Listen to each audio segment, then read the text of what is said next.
सर्वेभ्यः नमो नमः। अहम मोनिका तालियान। आज की वीडियो में हम अपनी कक्षा 6 की अमृतम पुस्तक के 5वें पाठ का बुक वर्क करेंगे।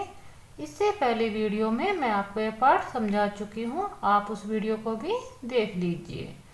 प्रश्न संख्या 1 है, पदानि लिंग अनुसारम विभाजित।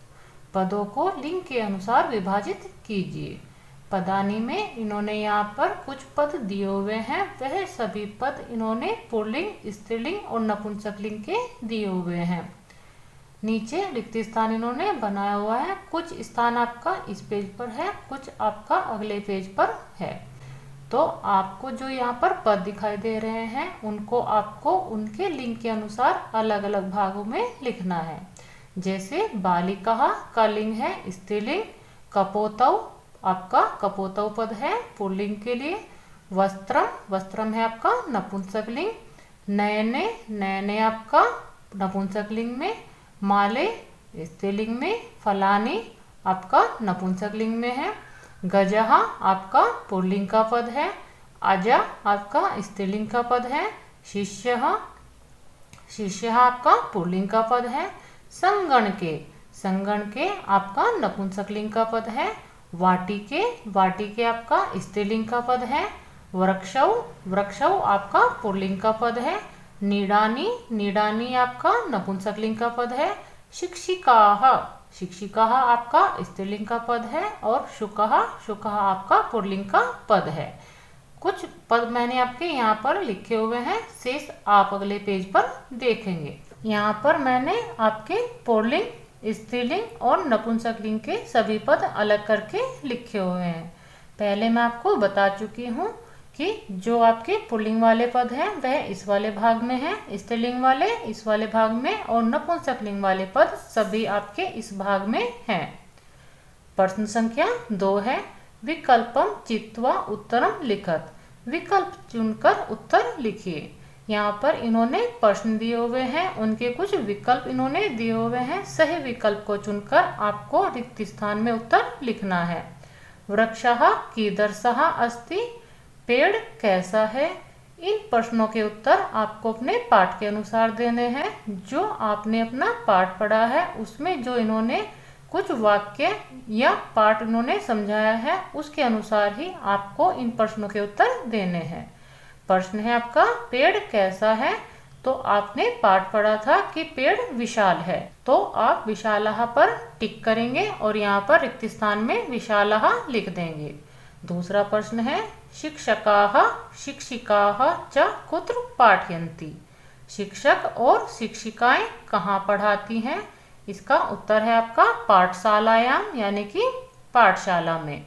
उपवने के सन्ति, बगीचे में कौन है। आपने अपने पाठ में देखा था कि बगीचे में पेड़ पौधे और लताएं सभी थी। तो यहाँ पर जो ऑप्शन इन्होंने दिए हैं वृक्षः, लताः, पादपः और चौथा जो आपका ऑप्शन है एते सर्वः यानी कि ये सभी। तो उपवन में ये सभी थे, तो आप अपने इस वाले ऑप्शन पर सही का निशान लगाएंगे और उत्तर में लिखेंगे एते सर्वे। शशकाः कुत्र अस्ति, खरगोश कहाँ है।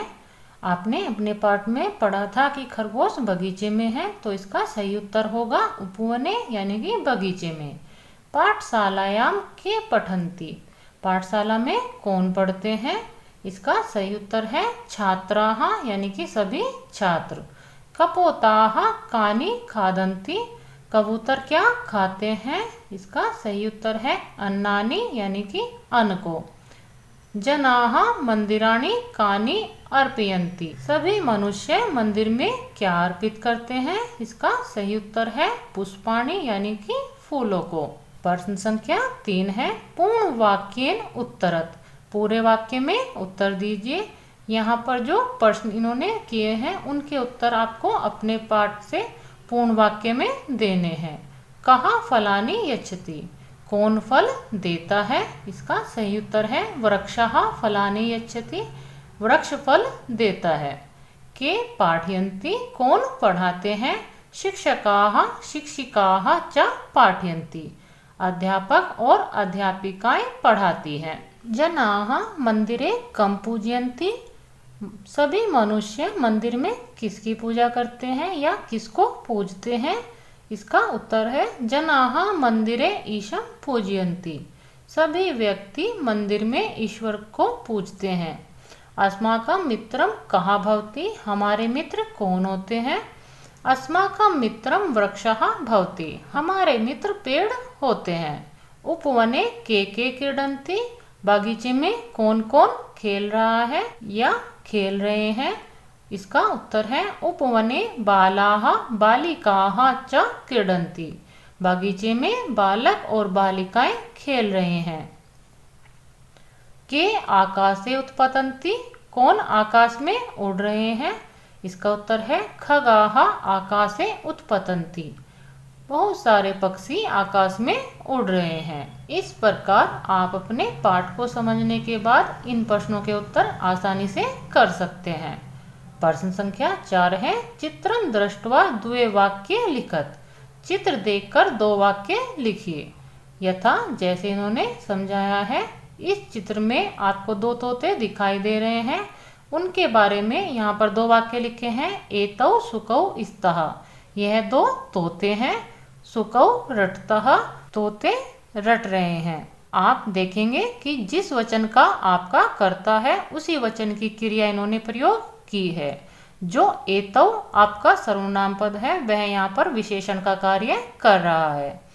तो आप इस बात का भी ध्यान रखिए कि जो आपका विशेषण होता है वह विशेष्य के अनुसार ही प्रयोग होता है और जो आपका कर्ता होता है उसी के अनुसार आपकी क्रिया प्रयोग होती है, तभी आपका वाक्य सही होगा। जैसे इन्होंने उदाहरण के रूप में आपको पहले ही समझाया है, उसी के अनुसार आपको चित्र को देखते हुए 2 वाक्यों का निर्माण करना है।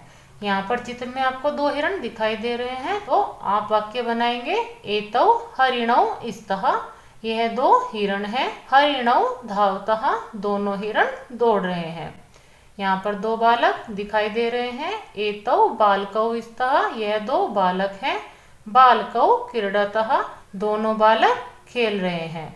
इस वाले चित्र को आप देखेंगे तो यह एक बागीचे का चित्र है। तो आप इसके बारे में वाक्य बना सकते हैं। एतत् उपवनम् अस्ति। यह बागीचा है। उपवनम सुंदरम अस्ति। बागीचा सुंदर है। आप अपने चित्र को ध्यान में रखकर इन वाक्यों से भिन्न वाक्य भी बना सकते हैं। इस चित्र में 2 किसान दिखाई दे रहे हैं, तो मैंने वाक्य में किसान के लिए ही प्रयोग किया है। एतौ कृषकौ स्तः। यह 2 किसान हैं। कृषकौ कृषतः।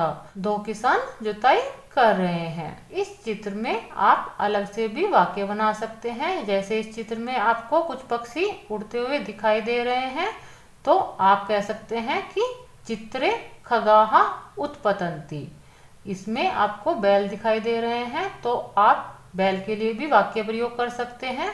आप अपने चित्र को देखकर कोई भी 2 वाक्य बना सकते हैं।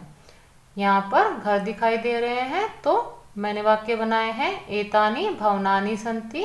यह सब भवन है। भवनानि सुंदराणि सन्ति। भवन सुंदर हैं।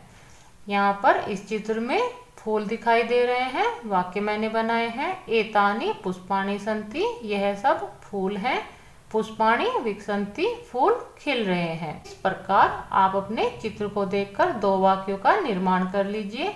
आप चाहें तो इन वाक्यों को भी लिख सकते हैं या इन वाक्यों को समझते हुए आप स्वयं भी वाक्यों का निर्माण कर सकते हैं। प्रश्न संख्या 5 है विकल्पेभ्य समुचितम सर्वनाम पदम चिनुत। विकल्प से उचित सर्वनाम चुनिए। यथा जैसे इन्होंने दिया है पाठशाला अस्ति। यहाँ पर विकल्प में इन्होंने बहुत सारे पद दिए हुए हैं, लेकिन जो आपको विकल्प से सर्वनाम पद चुनना है वह आपको अपने कर्ता यानी कि विशेष्य के अनुसार चुनना है।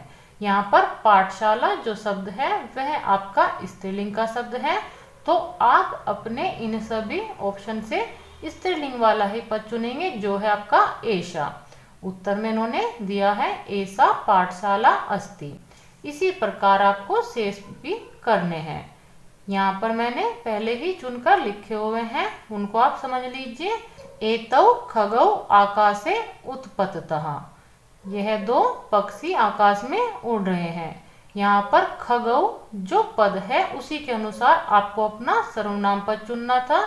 खगौ आपका पुल्लिंग का द्विवचन का पद है, तो आप अपने ऑप्शन से पुल्लिंग के द्विवचन वाला पद ही चुनेंगे, जो है एतौ। ते कन्ये मधुरम गायतः। यहाँ पर ते जो मैंने चुना है वह कन्ये के अनुसार चुना है, क्योंकि कन्ये जो है आपका स्त्रीलिंग का द्विवचन का पद है। तो आप अपने इन सभी ऑप्शन से स्त्रीलिंग के द्विवचन वाला पद चुनेंगे, जो है ते। वह दोनों कन्याएं मीठा गाती हैं। तानी चक्राणी तीव्रम चलंती। वह सभी चक्र तेज चलते हैं। यहाँ पर जो तानी मैंने पद चुना है वह चक्राणी के कारण है, क्योंकि जो आपका चक्राणी पद है वह नपुंसक लिंग में बहुवचन का पद है। तो आप अपने ऑप्शन से नपुंसक लिंग के बहुवचन वाला पद लेंगे, जो है तानी। एते बालकाः वृथा भ्रमन्ति। यह सभी बालक व्यर्थ में घूम रहे हैं। यहाँ पर बालकाः जो पद है वह आपका पुल्लिंग का बहुवचन का पद है, तो आप अपने ऑप्शन से पुल्लिंग का बहुवचन वाला पद लेंगे, जो है एते। एते पत्रे पततः। यहाँ पर जो पत्रे पद है वह आपका नपुंसक लिंग का द्विवचन का पद है, तो आप अपने ऑप्शन से द्विवचन का नपुंसक लिंग वाला पद लेंगे, जो है एते। यहाँ पर एते आपको दिखाई दे रहा है कि पुल्लिंग के बहुवचन में और नपुंसक लिंग के द्विवचन में दोनों एते एते ही आपको दिखाई दे रहे हैं। तो आप इस बात का भी ध्यान रखिए कि नपुंसक लिंग में और स्त्रीलिंग के द्विवचन में एते का प्रयोग होता है, लेकिन पुल्लिंग के बहुवचन में एते का प्रयोग होता है। एताः मधुमक्षिकाः उत्पतन्ति। यह सभी मधुमक्खियां उड़ रही हैं।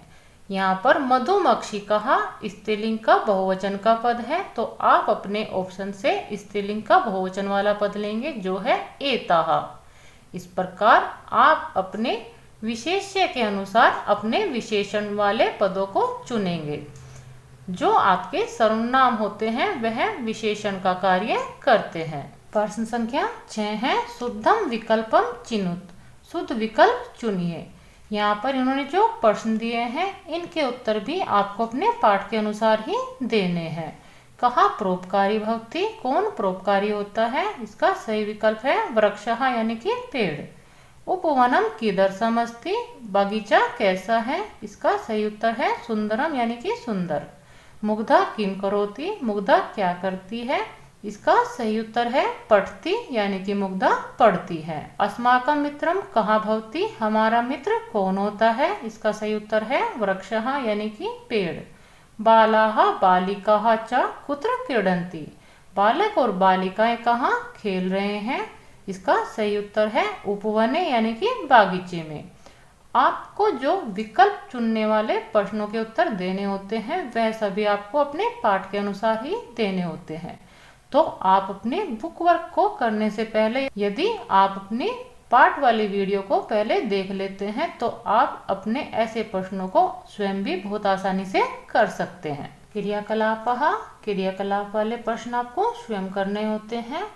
इसमें प्रश्न संख्या 1 है, उच्चारणम कुरुत स्मृत च। उच्चारण कीजिए व याद कीजिए।